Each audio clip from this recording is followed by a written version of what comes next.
Okay, so we all know that the blockade still hasn't finished and the ceasefire between the US and Iran is literally hanging by a thread.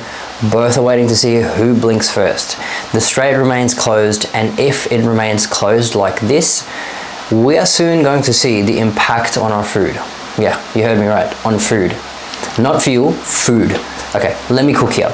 You walk into Coles, everything looks normal. Shelves are full, prices slightly higher, but nothing crazy, right? But here's the uncomfortable truth. Australia is not at a risk of running out of food. It's at a risk of running out of what makes food possible. And that risk doesn't come from drought. It doesn't come from farmers. It doesn't come from most people. It comes from something that most people never think about. Fertilizers.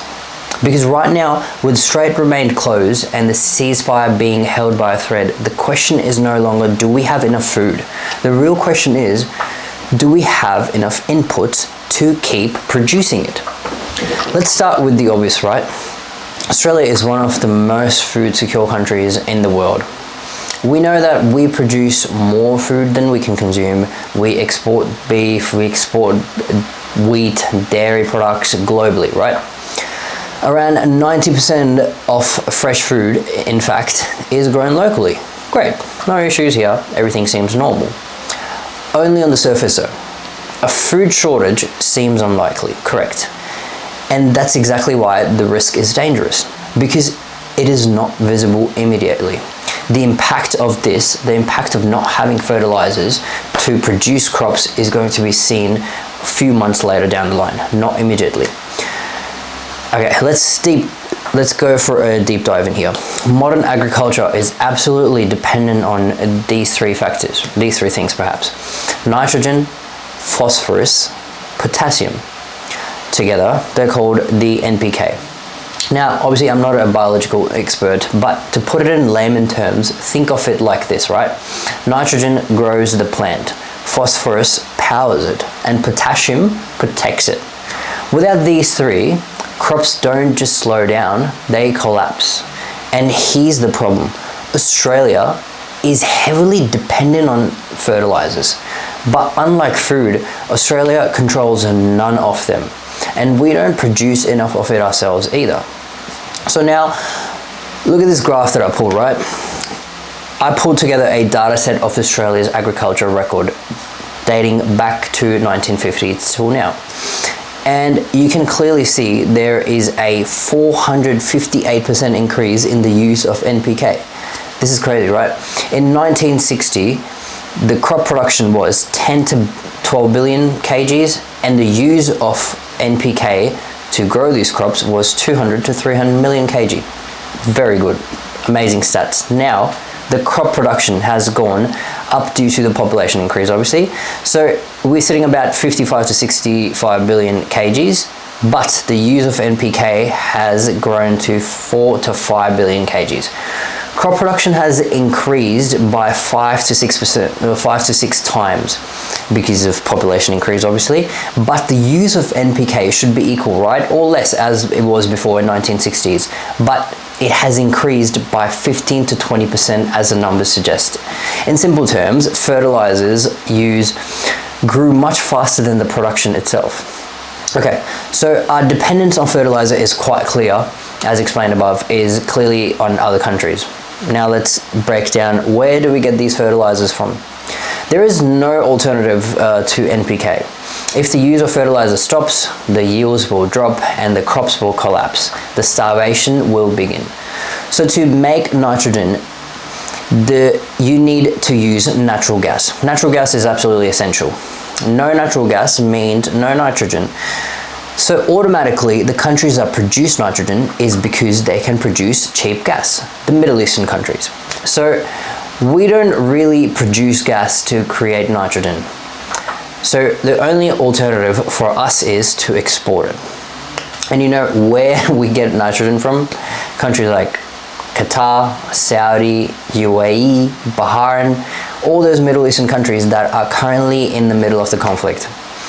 All that export that comes into Australia of fertilizers needs to pass through the Strait of Hormuz. Now phosphorus. Phosphorus doesn't come from a gas, it comes from seabed deposits. Australia has some local reserves, but not enough to sustain, and so heavily imported from China. And we clearly don't have very strong diplomatic relations or ties with them. Now, potassium, almost entirely imported from countries like Canada, Russia, or Belarus. Now, these three countries together, they control 70% of the potash market. So what does that mean? So when conflict disrupts, fuel prices spike, fertilizers become expensive, supply chains tighten, farmers feel it immediately. But we feel it months later. And that is exactly what's going to happen if the Strait of Hormuz keeps being closed and the conflict continues like this. There's where it gets dangerous, right? Food systems don't break overnight. Here's what actually happens. Fertilizer prices will rise due to reasons mentioned above. Farmers, you will use less of it. The crop yields, because of that, will drop. Months later, food prices will spike. It's a slow-moving crisis, which is why most people don't see it coming. Now, here's the deeper issue. Australia's soil itself, it's already fragile. There's a collective data that is available with the Australian Bureau of Statistics that declares that, especially in regions like Western Australia, South Australia, parts of New South Wales and Victoria, over decades, soil carbon has dropped, fertility has declined, and natural nutrient levels are low. They're actually all-time low. So that means, in simple terms, that the soil has degraded to an absolute crazy level now. Fertilizer doesn't just boost the growth, it actually is replacing soil, because the soil is not fertile itself enough to be able to grow these things. If fertilizer supply drops, like I mentioned, the soil can't compensate. You might be thinking, well, if the NPK can't be used, can't we just grow it because the soil is fertile? No, soil just can't compensate for it. Obviously the government, they may step in, they may not, but you know, the way the Australian government is, there's no point relying on them. But they may offer tax relief, fuel rebates, emergency grants. But here's the catch, you can't subsidize the price. You cannot subsidize the supply. You can subsidize the price, right? The government can do that through taxpayers' money, but you can't subsidize the supply. If fertilizer isn't available globally, no amount of policies created overnight is going to change this. Now, there is an innovation called nano urea. It compromises high efficiency. It's used in low dosages, less waste, but here's the reality. It only replaces a small portion of nitrogen. It doesn't solve phosphorus or potassium's problem. So it isn't a complete replacement. It's just a optimization, I guess. You still need the use of NPK. So here's the real takeaway. Australia isn't going to suddenly run out of food, but the systems that produce the food are way more fragile than it looks, because we rely completely on global fertilizers, and some of the other countries do as well.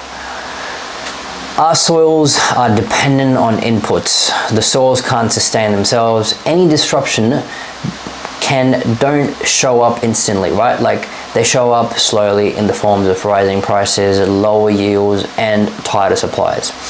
And that's what makes this dangerous, because by the time it becomes obvious, it's already too late to react. The biggest risks are not the ones you can see on the shelf. They are the ones buried deep in the system. I hope this video was informative to you, and I'll see you in the next video. Thank you.